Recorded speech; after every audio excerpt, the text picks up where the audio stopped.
In this video, I want to take a look at a game which I played against a master. No, this was not a grandmaster, this was a national master. Rated up above 2200 USCF. Now, because I won the game, I will not be naming this individual. Suffice it to say that I don't think he took me seriously because of my rating, and he was also playing, I believe, 6 other games or 7 other games. Now, this was a correspondence game, not a over-the-board official tournament game. And, well, I had the white pieces, and I knew that my opponent liked to play the Caro Kann. So for that reason, I played Bishop c4, the hillbilly attack, which was a suggestion by Grandmaster Simon Williams in one of his videos. So after d5, the bishop drops back, you take the pawn, queen h5, which is obviously threatening the pawn on f7 with check. And, well, after g6, which is one of the main moves, e6 being the other one, queen drops back, attacking the pawn, knight f6, developing a piece and defending the pawn, knight c3, putting more pressure on the pawn. And here, if you want to get really greedy with black and keep the pawn, you can play bishop f5, after which white goes f3, but my opponent decided not to go for that line and just played bishop g7, giving back the pawn, which I was happy to take. And after knight takes, queen recaptures, castles. It doesn't seem like white has that much. In fact, if you look at the engine, it prefers black. So after knight f3, bishop f5 was played. The engine likes knight a6 with the threat of knight c5 with a double attack, attacking the queen and the bishop. So for that reason, queen e3, and, well,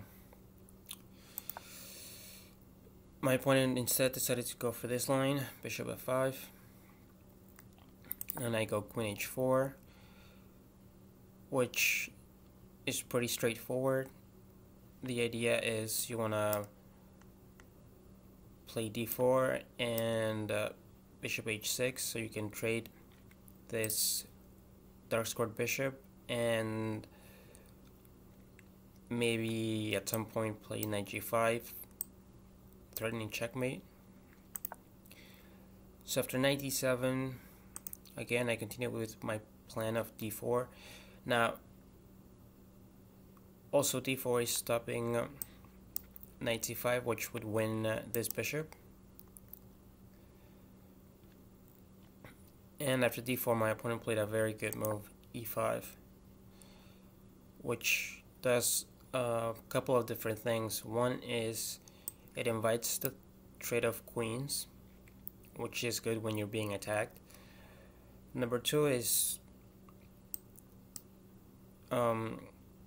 potentially the e-file could become open, which means that the rook check would be annoying because, well, my king hasn't castled, so it's pretty vulnerable at this point. And, well, in most openings, if you can play e5 or d5 with the black pieces, then you've essentially equalized the game. So here I played bishop g5, not trading queens.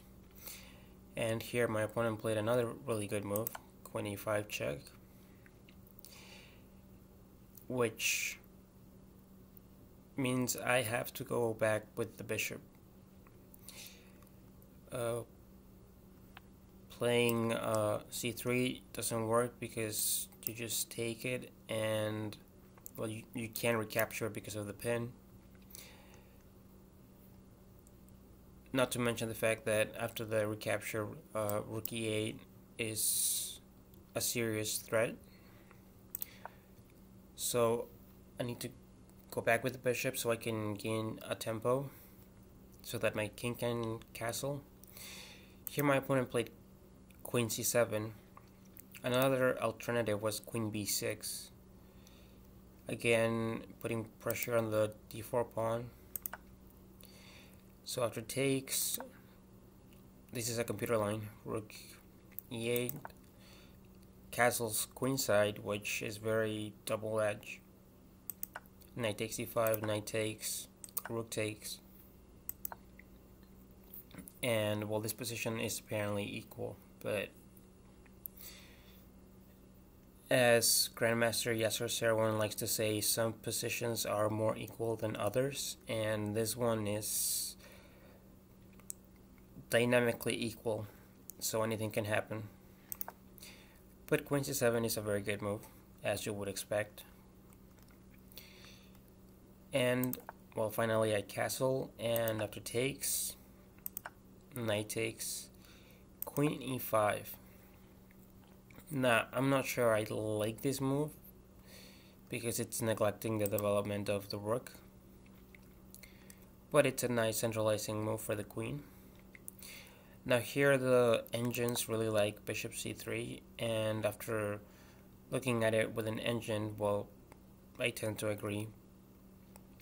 Now during the game I just thought, well, I'll be happy if I have the pair of bishops and I can get rid of one of the bishops. So I took on f5, and after queen takes, I just played c3 so that this bishop is not really doing much. It's just basically biting on granite because the two pawns are pretty well protected. And here my opponent played a rook a d8. So here I thought that I needed to get this bishop out of this potential discovered attack once the knight moves. So I played bishop g5, again gaining a tempo on the rook.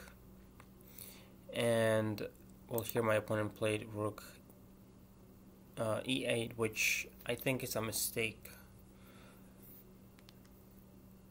So I just continued with my development, rook a e1, but in hindsight maybe playing rook d1 would have been better, because here you do have the option with black to trade, and here my opponent would have been fine. Instead my opponent went knight c5, which is a blunder, and, well, I took advantage of it immediately with bishop e7,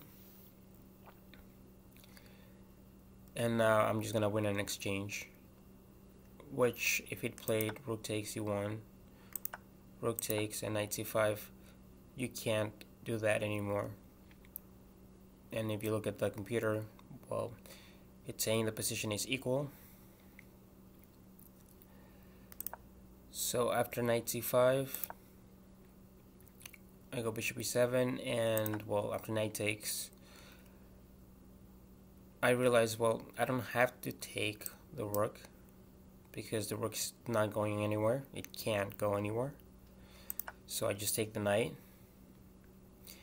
And here my opponent played b5.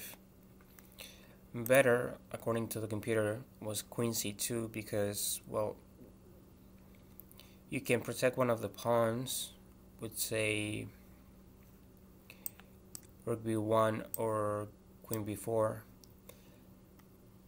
But, well, even if you take the rook after takes, say rook b1, queen takes, you have a pawn for the exchange, and, well, you have a majority on the queen side.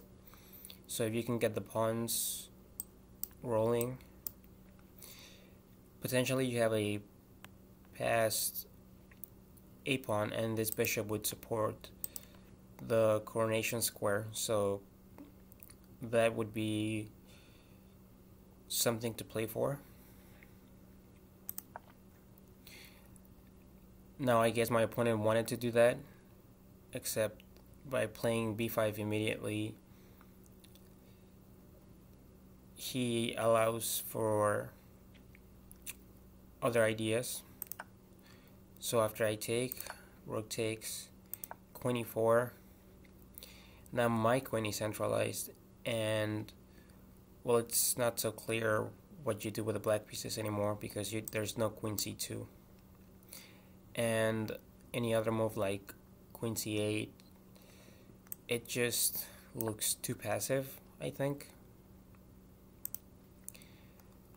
So that's an inaccuracy which really cuts down on the amount of counterplay that black could have had. And well, after I took with the rook d8, I just doubled on the e file, and well, here my opponent resigned because the threat is check, and after we trade rooks, there's really nothing for black to do. I mean, the bishop against a rook is just not gonna be enough. And if you try bishop f8, I still play rook e8, and you have to trade. So for that reason, my opponent resigned. And well, this was on move 25. So yeah, I mean, knowing your openings is good, but if you know what your opponent plays and you can prepare a line that's going to lead into something that your opponent isn't very familiar with, as was the case in this game, then you can get a very good position and eventually win the game. Now, do I think that I could have won the game if my opponent had played to his full strength and if he had taken me more seriously? Possibly, but maybe not. But I mean, I still won the game. I still had to find the moves, and my opponent still played pretty decent moves that had me thinking. So I still learned something. So I think that's what matters. And well, if you like the video, please hit the like button and share and subscribe if you haven't done so. And hopefully I will do more videos where I've played masters, which it's not something that happens very often, but yeah. Again, thank you for watching, and I will see you next time.